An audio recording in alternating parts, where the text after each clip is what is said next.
नमस्कार दोस्तों, हम आज बात करेंगे जो बांग्लादेश में क्राइसिस चल रहे हैं उस पे। बांग्लादेश में जो शेख हसीना बांग्लादेश छोड़कर भारत भाग आई है और जो उन्होंने इस्तीफा दिया है, उसके क्या कुछ कारण हो सकते हैं और जो वहाँ पे प्रदर्शनकारी है, उनकी क्या मुठभेड़ हुई है, हम उसी पे आज पूरी सारी चर्चा करेंगे। Happy, everyone is cheerful, everyone is celebrating. Thousands of protesters storming and looting the Prime Minister's residence. Footage from inside showing demonstrators standing on desks pulling art off the walls, bringing cushy furniture into the streets, climbing onto the roof, even looking through personal photo albums. 76-year-old Sheikh Hasina fleeing the mob in her country by helicopter and thrusting the eighth most populous nation in the world into uncertainty. After at least 95 people died in violent clashes in the capital Sunday, vehicles burning in the streets, and a statue of Hasina's father, the father of Bangladeshi independence, defaced. It's the culmination of a protest movement that began in opposition to a hugely unpopular jobs quota system. It would have reserved 30% of highly coveted government positions for the families of people who fought in the 1971 Bangladesh War of Independence against Pakistan. Boiling over in a nation struggling with corruption claims, poverty, and up to 33% youth unemployment. और जो शेख हसीना जो उसका कार्यकाल है उसकी पूरा विश्लेषण करेंगे। तो चलिए शुरू करते हैं। शेख हसीना की तो वो 2009 में जो पहली बार राष्ट्रपति बनी थी और वहां से लेकर आज 2024 तक वो राष्ट्रपति बनी रही। उसके पीछे कहीं उन पे भ्रष्टाचार के आरोप लगते रहे, कहीं उन पे धांधलियों के आरोप लगते रहे। और बात करें अच्छी चीज़ों की तो एशिया की सबसे अच्छी इकोनॉमी के रूप में भी उसको जाना जाता था और आंकड़े सही सलामत थे। लेकिन यहाँ पे कहीं ना कहीं धांधलियाँ हो रही थी। उसी के कारण जो प्रदर्शनकारी है, जहाँ बात करें आरक्षण की या बात करें किसी और चीज़ों की, जो इलेक्शन में फेयर चुनाव न होने के कारण भी उन पे कई आरोप लगते गए। बांग्लादेश के इतिहास में इससे बड़ा उनके लिए कोई ऐसा काला दिन नहीं हो सकता कि जिस देश ने राष्ट्रपति अपना खुद चुना हो और उस पे ही उसको भागने पर मजबूर किया गया हो, ऐसा इस दिन से अलावा दूसरा काला दिन नहीं दिख सकता। बात करें आंदोलन का इतिहास तो वो शुरू होता है जब से बांग्लादेश को स्वतंत्रता मिली है तब से। जैसे कि 1971 में जो स्वतंत्रता सेनानी थे और शेख मुजीबुर रहमान थे, उनके साथ में जो स्वतंत्रता सेनानी थे, उन पे आरक्षण के लिए और उनको आरक्षण मिल रहा है इसीलिए बांग्लादेशी जनता है उसने ये प्रदर्शन किया था और ये बहुत ही शांति से चलते हुए दिखाई पड़ रहा था। लेकिन जहां शेख हसीना की बात करें, उन्होंने ऐसे कुछ वाक्य इंटरव्यू किए कि उनके कारण ये हिंसा और ज़्यादा भड़क गई। इसमें कुछ ऐसे पॉइंट हो सकते हैं कि जो बहुत ही हैरान कर देने वाले हैं, जैसे कि उन्होंने उसको आतंकवादी कहा और पाकिस्तानियों के समर्थन वाले जो लोग हैं वो कहा। उसी के कारण जो जनता का आक्रोश है वो और बढ़ता हुआ दिखाई पड़ा। और जो कल जो शेख हसीना भारत आई है उसके भी पीछे और कई उनके रिजाइन करने के पीछे भी असंतोष था। और बात करें आंदोलन की पृष्ठभूमि तो उसकी पृष्ठभूमि 1971 के जो स्वतंत्रता सेनानी थे उनके पोती पोतियों को जो आरक्षण मिल रहा था 30%, और जो बांग्लादेशी जनता है उसके बीच में ये था कि ये 30% आरक्षण खत्म करके जो मेरिट लिस्ट से है उनको बहाल किया जाए। लेकिन जो शेख हसीना का एक बयान आया था उस पर और ही ज़्यादा हिंसा भड़क गई इसकी।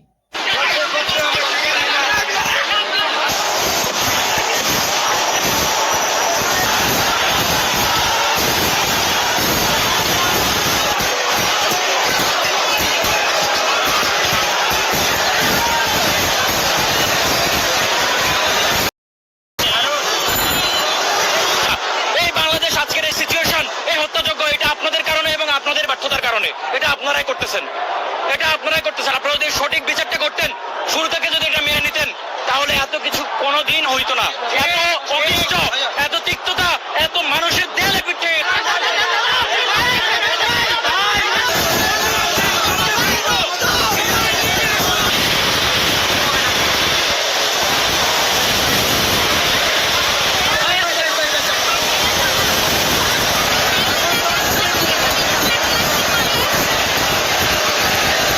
और जो आंदोलन करता था उनके लिए एक शब्द का शेख हसीना ने प्रयोग किया था, रजाकार। उस रजाकार का शब्द अर्थ ऐसा होता है कि जो 1971 में जो बांग्लादेश अलग हुआ था उसमें जो पाकिस्तान को सपोर्ट कर रहे थे उन लोगों के लिए रजाकार का या बेईमान का शब्द का प्रयोग किया जाता था। इसी के कारण और ये ज़्यादा हिंसक बढ़ गया और उसके कारण ये आंदोलन यहाँ तक पहुँच पाया। और उसमें उन्होंने टीवी में एक शब्द उन्होंने जो एक वाक्य कहा था वो मैं आपको कोट करके बताता हूँ। तो आरक्षण है वो जो स्वतंत्र सेनानी है उनके पोती पोतियों को न देकर इन रजाकारों के पोती पोतियों को मिलना चाहिए क्या, ये उन्होंने वाक्य कहा था। उसी पे और हिंसा भड़की और जो आज बांग्लादेश का जो बदला हुआ दिखाई पड़ता है या हिंसा उसमें दिखाई पड़ती है वो इसी के कारण है। बात करें 2018 की, तो उन्होंने जब वहाँ पे थोड़े प्रदर्शन वगैरह हुए थे, उसके कारण उन्होंने वो जो आरक्षण मिल रहा था उसको बंद किया था। लेकिन कुछ समय के बाद में वहाँ के हाई कोर्ट ने ये आदेश दिया कि जो आरक्षण है 30% उसको बहाल किया जाए। उसके कारण और ज़्यादा हिंसा भड़की और लोगों में नाराजगी दिखी, और जो मेरिट लिस्ट है या लोगों जो पढ़े लिखे छात्र है उनको जॉब न मिलकर जॉबलेस, और जो स्वतंत्र सेनानी थे उनके पोती पोतियों का आरक्षण मिलकर उनको न मिलना मेरिट वालों को, ये एक बहुत ही बड़ा असंतोष वहाँ पे दिखाई पड़ रहा था। उसी को देखते हुए साल 2024 में सुप्रीम कोर्ट ने आदेश दिया कि जो आरक्षण है 30% से हटाकर 5% कर दिया। और जो प्रदर्शनकारी छात्र थे उनका कहना था कि जो ये आरक्षण की सुविधा है ये सिर्फ शेख हसीना के पार्टी के लोगों को, चुनिंदा लोगों को दी जा रही है, और ये पार्टी दलों के नेताओं के बच्चों के लिए थी।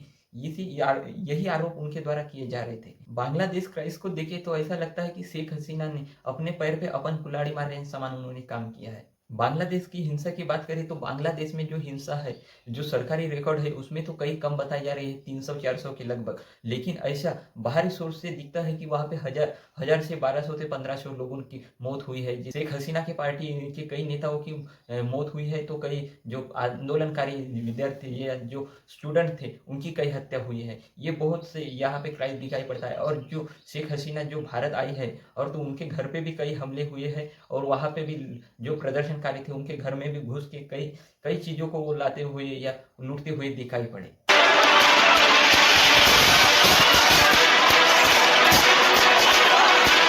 ये वही तारीख है जब भारी प्रोटेस्ट के आगे शेख हसीना की ताकत कम। जब शेख हसीना भारत आई तो उन्हें अजीत डोभाल उनको रिसीव करने गए थे, और के अंतर्राष्ट्रीय अड्डे पे उनको उतराया गया।